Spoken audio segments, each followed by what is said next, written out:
Hi everyone, my name is Alexei. I'll be talking about execution extensions. First wanted to ask, maybe raise your hand if you heard of execution extensions. Now, if you've built an execution extension, you played with it. Cool. So let's start with the motivation. Why do we want to do this thing? The goal is to build off-chain services that benefit from real-time on-chain data. And if you think about it, it's basically everything that's not on-chain. This is rollups, this is indexers, this is AVSs, sometimes this is MEV bots. I was going to remove this from the slide. I didn't. Basically, you derive the data that you need from new transactions, new headers, and you build something on top of it. How people usually do it. If you build an indexer, you want new blocks, and people usually subscribe to WebSocket. There is a handy RPC called ETH subscribe. It's good, it's standardized, everyone has the same implementations, so whether you are Geth, Nethermind, Reth, Aragon, whatever, you will get the same response. This is good. The downside of this approach is that you have poor performance due to serialization and deserialization of JSON, which is basically not the best format for efficient data transfer. Also, there is not enough data that's passed on this channel. One example is the reorgs. So, for example, if you have a reorg on the chain, you want to be able to receive the blocks that were reorged from the chain and also get new blocks that were committed to the chain. ETH subscribe doesn't allow you to do this. And also you need to maintain some ad hoc solutions with Python or JavaScript or Rust code, which is not related to the node code. It's like lives separately, so it's a separate project that you have. And here is a small example of JSON RPC call to ETH subscribe. What if I want more performance? Okay, you can fork the node. This is to the times of MEV Geth and all these forks. When you have Geth that everyone knows and loves, and you fork it, add your own modification to it, and run it as a new piece of software. The problem with such approach is that you accept that you need to resolve conflicts from time to time because databases, the code bases are evolving all the time. And here's an example of our work. In 1 month, you will basically need to rebase on top of almost 500 pull requests. Not fun. You can also accept that you will just stay behind on new features and optimizations, which is also not cool. Because you want to benefit from other developers working on the client itself. And which is also an important thing, that you need to actually know where to look in the node code to be able to modify it. Reth is different from Geth. Geth is different from Nethermind. All different languages and all different structure of the code base. So you need to know where to plug into your indexer, your rollup, or your AVS, for example. So what addition do we think is an ideal? It was supposed to say our solution. We think that you can extend the node and plug to off-chain data using the Reth SDK and basically avoid the overheads on JSON and any serialization or any other data format. You can avoid forking because you use Reth as a library that Meta then was talking about previously, and which is also, we think, is important. You are able to differentiate between chain commits and reorgs. So when there is a reorg, you receive a separate enum variant saying the chain reorg, this is the old chain, this is the new chain. I'll talk about it later in detail. And also execution extensions, or X-axis, how we call them, is a well-defined framework that allows component reuse. For example, you have the whole Reth core SDK for you, so you can use anything from it. EVM, executor, or whatever. Yeah. So enter execution extensions. On the right, there is an example of a real execution extension that you can build. It's 50 lines of code or so. I'll go through it in a short manner. So basically, you get access to all node components via the context that passed as an argument. Then you consume the reorg-aware stream of new notifications, and each notification is basically a chain commit or chain reorg, or also chain revert if it was just unwinded in the pipeline, for example. You do not have any serialization, deserialization, HTTP, WebSocket data transfer. You have the same shared memory that Reth uses. So important thing about X-Access is that you plug them into the same binary as Reth, you compile it in one project, and then you run it. So if Reth already committed a chain and it has it in memory, there is no need to copy it again for XX to use because it's read-only for every XX. So we can just pass it to X-Access and they can do whatever they want with it, maybe do a clone, maybe serialize, but it's up to the XX. And as I said, it's compiled in the same binary, so there is no overheads on any data transfer, which is also nice. Let's talk about what is an XX in detail. Basically, it's just a feature. We made it so that you can write an async function that accepts the context. It returns a result with an empty value and never resolves. What you should do in your XX is that you consume the stream of notifications, you mention different variants, commit, reorg, revert, and then you send an event back to the node saying, hey, I processed up to this height, up to this block number. Why is it important? Is because we have pruning. So if you think about the full node, it only has like what, 10,000 blocks in the past from the chain tip. So if you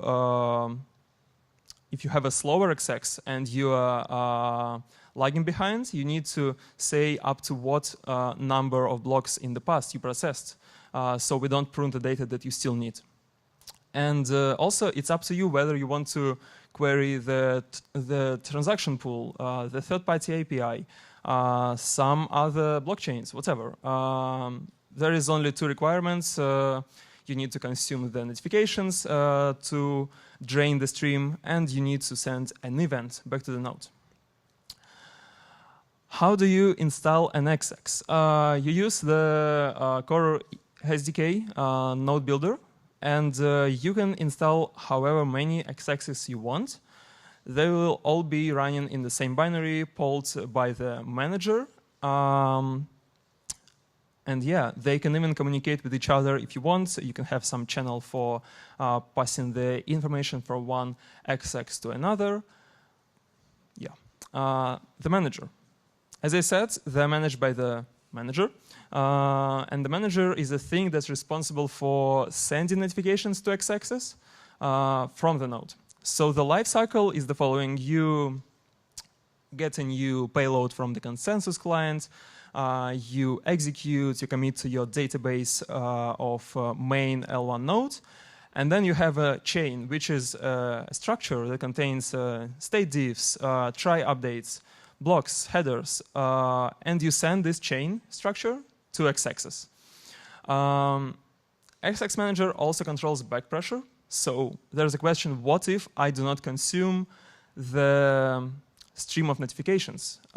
Basically, the node will stall and say you in a warning log that, hey, your X-Access is wrong.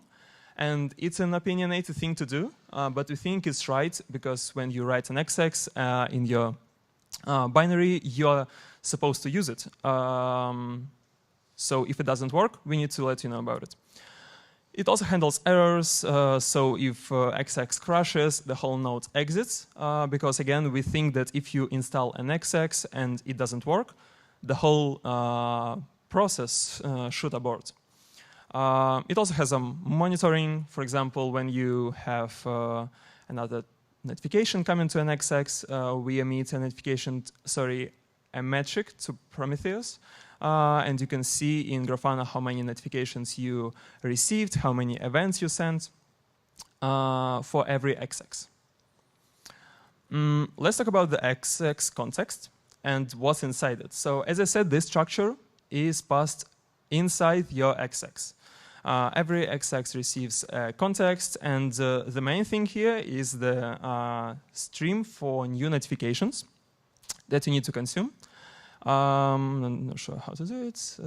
Yeah, it's right here, notifications, receiver, XX notification. You consume this thing. It also has a bunch of other different components that are hidden in this generic components node. These components are transaction pool, EVM executor, the database provider for the L1 node, and you can use all of it inside your XX. We also give access to the chain head that we started with, some config, and a sender for the events back to the node. But basically, we think that this is all you need from the node itself, from the host node, and everything else is up to you to figure out if you want to extend it more. So on previous slide, there was an XX notification receiver, and this is the notification itself. There is 3 variants in this enum: commit, reorg, and revert. Commit, a new chain was committed. Reorg, an old chain was reorged. And we send both old and new chain, which is basically the same type, the same struct, but the old chain contains all the state diffs that happened, that were reverted, and the new chain contains all state diffs that are committed. So what you can do is that, for example, you are building an indexer, and you want to revert the changes that were reorged, and you actually have the state diffs for accounts and for storage slots that you can just revert from your Postgres or whatever. Yeah. The chain itself contains blocks. Obviously, there are headers and transactions inside blocks, but also it contains the outcome of the execution, because chain is passed to the XX when it was already executed by the main node. What you have in the outcome is the state diffs, the receipts, and the requests. Requests are the thing from new hard fork that allows you to communicate with the CL. They're derived from the execution, so we also pass them. And there is also try updates. They can be useful if you want to build something on the Merkle-Patricia try. You receive basically all nodes that were changed in the try, but not the full try. So you can build your own index of the try in your own format if you need. So what do we have implemented so far? We have the lifecycle management via the manager, as I said. We have the front fill, which is basically when your node just started from scratch, you need to sync to the tip. You use the pipeline, as was said before, and during the pipeline execution, you receive the committed blocks to the database into your XX. They're sent from the execution stage, so when you actually do the execution, you have all the state diffs, received requests, and you send them. And we also have the front fill during the live sync, so when your node is up to the tip and it follows the CL, we send a new notification with every new block. So during the live sync, the notification contains just one block. Backfill. Imagine you have an indexer, and you are indexing some fields of transactions. Now you want to index one more field, but you have 20 million blocks in the past on mainnet. How do you re-index it? You do the backfill. Backfill is a thing that we provide. It's an abstraction of the EVM executor that allows you to say, hey, I want to execute from block 0 to tip and send the results to my XX. What will happen is that the node itself will continue with the live sync and following the consensus client, but the XX will backfill the data from Genesis. This can also be exposed via RPC or CLI. So for example, I will show the example slide later. You can have an RPC that's called backfill start that accepts a range of blocks. And without a node restart, it starts a backfill for just your XX. We also have testing utilities because you need to be able to mock the components of your node without actually running it. So you need to run unit tests, you need to run end-to-end tests, and we have some utils for this. Examples. Oh my God, where is the picture? Okay. So we have a repo for examples. We implemented different sorts of examples from the minimal example, which is basically the one that I showed you before, log every new notification. And we have more sophisticated ones, such as backfill via RPC or CLI, querying the blobs from the consensus client or third-party like blobscan. It can be useful when, for example, you are a rollup and you want to query a blob for some historical block, but blobs are expired, so you don't have them on the CL anymore, and you need to have another source of data for this. There is a disk v5 example. A cool thing that we're excited about is that you can connect x-axis between each other via custom disk v5 topics, so they can communicate and utilize the same network that ETH has. We have a toy example of a rollup, which is basically an SQLite rollup that gets the blocks from the Ethereum mainnet or Haleski. In our example, it's Haleski. It does the execution of the batch that was submitted to the mainnet, to the L1, and then it commits the execution result, state, try to SQLite database. Also like 1,000, so 2,000 lines of code. Not a lot for a working rollup, even though it's on SQLite. What future work we still have? So x-axis work today, people build on it. There will be Shadow Reth execution extension, as was said before, but we still have some work to do. For example, you may not need to have any other functionality except acting on new notification. What if we have a trait that has on new notification method that actually calls every time you receive a new notification? It's simpler XX because you will not be able to act on other data sources, but it's also easier if you just need the notification from the node. We want to build a more comprehensive standard library for x-axis. Some of the things are blob utils for EIP 4844. As I said, we already have blob querying, but for example, you may want to have something else for this. Backfill extensions for RPC and CLI. As I said, we have backfill as an abstraction, but you need to build the RPC and CLI by yourself. So we can also provide the extension, we can also provide the abstraction for the RPC and CLI that does the backfill for you.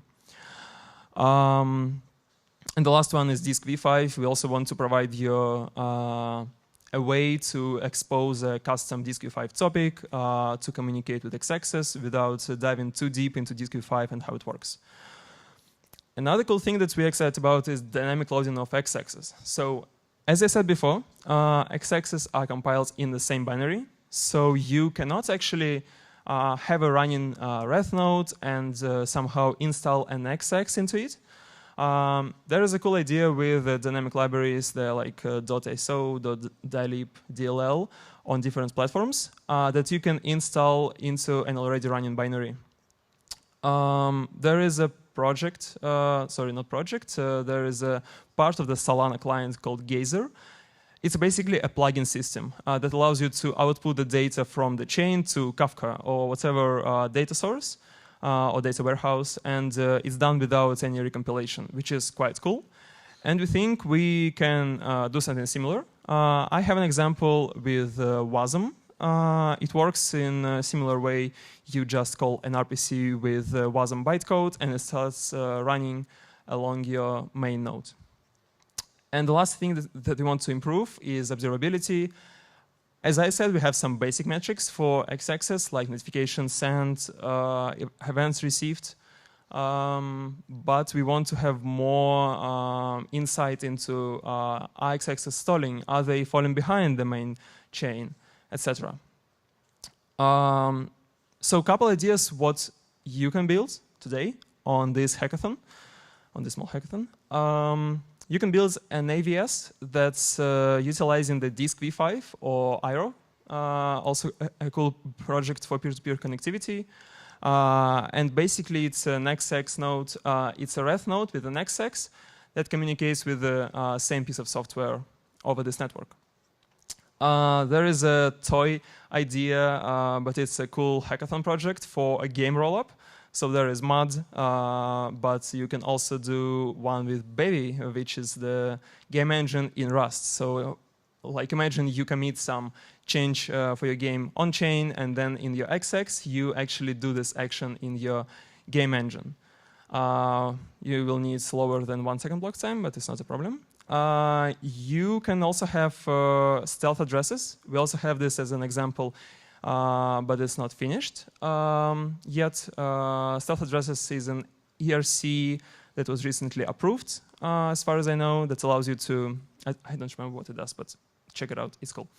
And yeah, this QR code is the examples repo that you should check out because it has a lot of examples and open pull requests with more examples.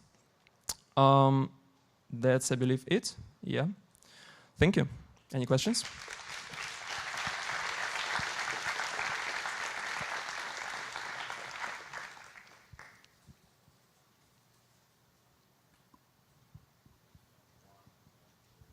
Hello. Hello. Hi. If you wanted to use an XX, would your node have to be fully synced, or could you just run it and it like follow the tip? You can run an XX without a fully synced node. It will get the notifications from the pipeline sync. So you can start a fresh node without any data in the database. And when you do the execution for the historical data, your XX will receive these changes itself. Yeah. What networks can be run with XX? Like, for example, can I run it against Arbitrum, or like what are the requirements? So the way you think about it is that you have Reth node, as the guys was talking about on the previous talk, and you have, for example, OP-Stack or Base that Reth node can run. Everything that Reth node can run, XXs can be plugged into. So we don't have support for Arbitrum yet. So no, for now you cannot do this. Okay, it's just like what should be done in order to like run it on Arbitrum? Is it because of like different network stack, or like is it like more deeper? I'm not sure. I believe it's even deeper diff than OP-Stack changes. So you will need to have a lot of custom changes for your node to be able to process Arbitrum blocks and peer with Arbitrum nodes and all this stuff. So I think it's unrelated to XXs because XXs are plugged into an already functioning node. What's the thinking around redundancy, especially client redundancy, if you've got an index or something that would leverage an XX? And with just an RPC endpoint, it's pretty trivial to fall back to using some other client if there's an issue, or yeah, what's the thinking around that if you've got a co-located XX? Is there an adapter or something in the works that could wrap an RPC that you could use a fallback? Not right now, because we're thinking about it as, say if you are Etherscan, you have some indexer that's built in C# in the case, and Reth is basically a basic infrastructure for this indexer. I think it's possible to build a wrapper around RPC so you have an XX similar functionality, but I'm not sure it will make sense if you still have the overhead for JSON serialization, deserialization, the networking. But maybe the code reuse may be a good thing, and you can write your XX in Rust and plug it into, for example, Nethermind or Geth RPC. Yeah, we didn't explore it yet, but that may be a good idea. Yeah. Awesome. would it require a rather bigger machine to run RSXSS to do indexing? Because today, let's say I'm building a DApp for indexing NFT contract. I only would be subscribing to events related to my contract that I'm interested in violating RPC. It seems that if I want to use XX, I would need a bigger machine to sync the whole state. Is that a proper use case, or REs actually can be very, very slim in this case? Good question. So I think you can use the full node for this. It's a bit smaller than the archive node. It's 1 terabyte. And you will get the changes for your NFT contract from execution of new blocks.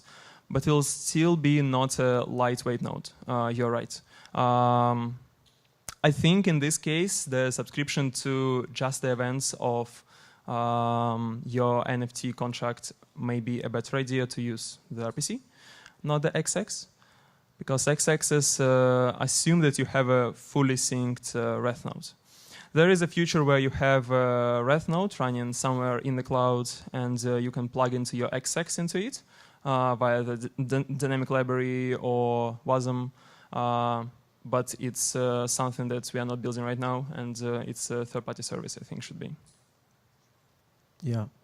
I'm here. Alexei, you see me? I'm here, yeah. Yeah, thanks, Alexei. Great presentation. I think it's super powerful, and it seems to really open a lot of new gates to be able to interact with the chain off-chain. But I'm curious about, I feel the intuition and the potential of what could be open, but I'm curious, like you who have worked on it, do you have like a few examples, or do you have a vision for it in the future? What would be like the big unlocks that XX could bring to the blockchain or to Reth in general? Right. I think it will make building indexers easier and more performant.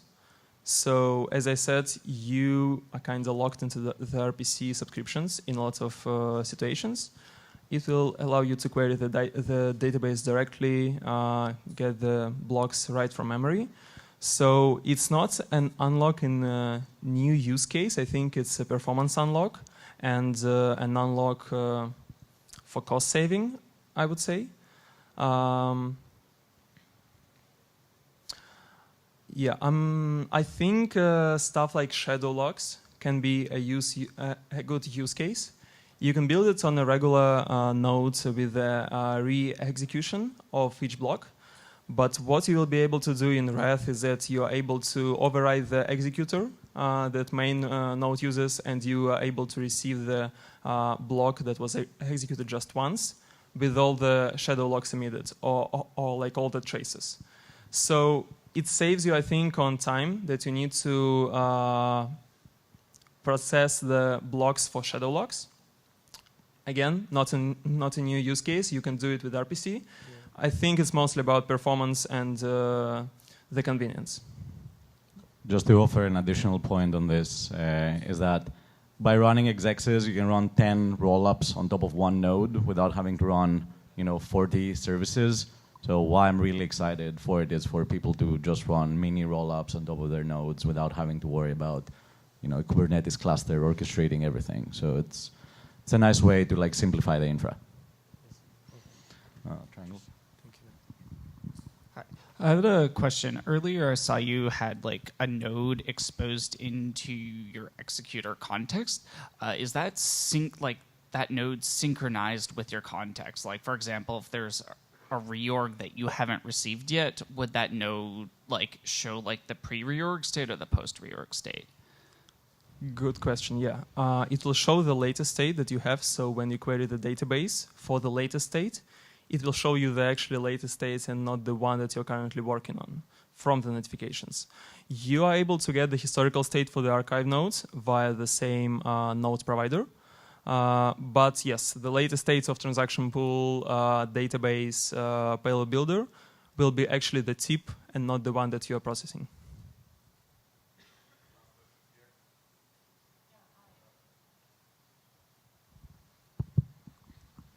Hi, I was wondering how the XX backfill interacts with the state pruning that you mentioned that it communicates with a full node about? Yeah, so what backfill does is that it actually uses the blocks that you have in your database for re-execution and sending new outputs to your XX.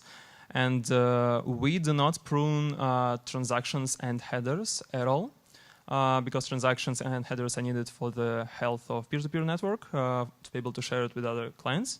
So even on the full node, you are able to send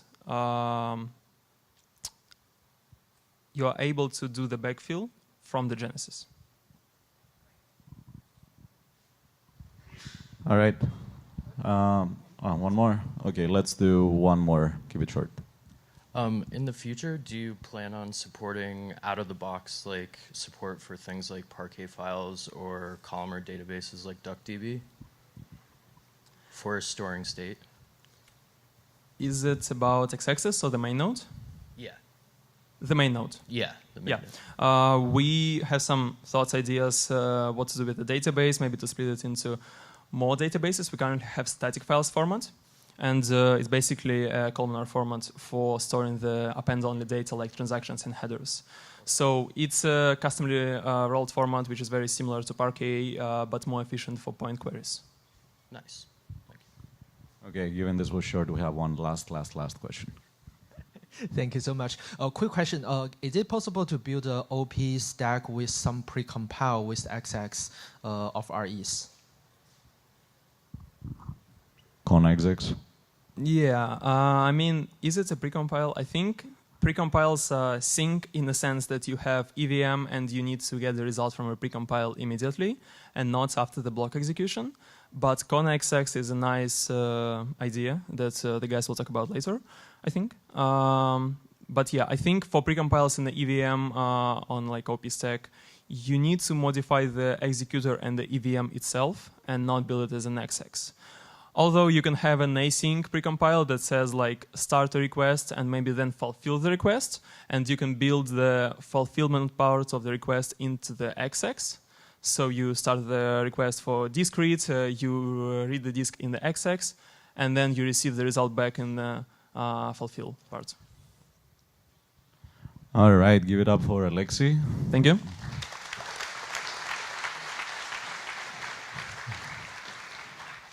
And now we're going